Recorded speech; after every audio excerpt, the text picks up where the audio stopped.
Donald Trump પ્રમુખપદની ચૂંટણી જીત્યા તે સાથે જ તેના પાડોશી દેશ કેનેડા ટેન્શનમાં આવી ગયો છે. ટ્રમ્પે માસ ડિપોર્ટેશનનું વચન આપ્યું હતું અને જો તે આ પ્લાનને અમલમાં મૂકશે તો યુએસમાં રહેતા ઇલીગલ ઇમિગ્રન્ટ્સ કેનેડામાં ઘૂસી આવે તેવી ચિંતા કેનેડાને થઈ રહી છે.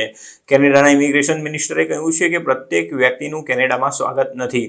અગાઉ કેનેડા અસાયલમ ઈચ્છતા લોકોને ઉષ્માભેર આવકારતો હતો.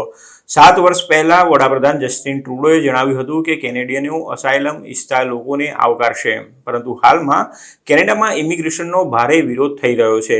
કેનેડિયનો ઇમિગ્રેશન પર નિયંત્રણ મૂકવા દબાણ કરી રહ્યા છે અને તેના કારણે ટ્રુડો સરકારને પણ તે અંગે પગલાં લેવા પડ્યા છે. આમ હાલમાં કેનેડામાં આખું ચિત્ર જ બદલાઈ ગયું છે.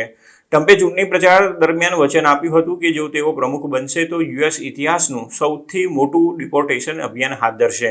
પોલિસીની દેખરેખ રાખવામાં મદદ કરતા વરિષ્ઠ અધિકારી ટોમ હોમેને જણાવ્યું હતું કે ટ્રમ્પ એડમિનિસ્ટ્રેશન યુએસમાં ઇલીગલી રહેતા લોકોને નિશાન બનાવી શકે છે. જોકે ટ્રમ્પની આ નીતિઓની અસર વ્યાપકપણે થઈ શકે છે, જેના કારણે યુએસમાં રહેતા ઘણા અનડોક્યુમેન્ટેડ લોકો ઉત્તર તરફ ભાગીને 5,500 માઇલની અનપેટ્રોલ્ડ બોર્ડર પાર કરી શકે છે.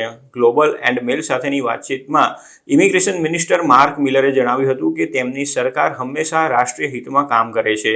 કેનેડાની બોર્ડર સુરક્ષિત છે તેની ખાતરી કરવા કેનેડા આવતા લોકોને લીગલી આવવું પડશે અને અહીં પ્રત્યેકને આવકારવામાં નહીં આવે. ઉલ્લેખનીય છે કે ડોનાલ્ડ ટ્રમ્પ જ્યારે પ્રથમ વખત પ્રમુખ બન્યા હતા ત્યારે તેમણે હેતિયન માઇગ્રન્ટ્સ માટે ટેમ્પરરી પ્રોટેક્ટેડ સ્ટેટસ સમાપ્ત કરી દીધું હતું અને તેના કારણે હજારો લોકો કેનેડા ભાગી ગયા હતા. તે સમયે ટ્રુડોએ સોશિયલ મીડિયા પર પોસ્ટ લખી હતી કે જે લોકો સતામણી, આતંક અને યુદ્ધથી ભાગીને આવ્યા છે કેનેડામાં તેમનું સ્વાગત છે. જોકે હવે કેનેડામાં પરિસ્થિતિ બદલાઈ ગઈ છે અને તેથી ટ્રમ્પ સત્તા સંભાળે તે પહેલા જ કેનેડાએ પણ પાણી પહેલા પાળ બાંધવાનું શરૂ કરી દીધું છે.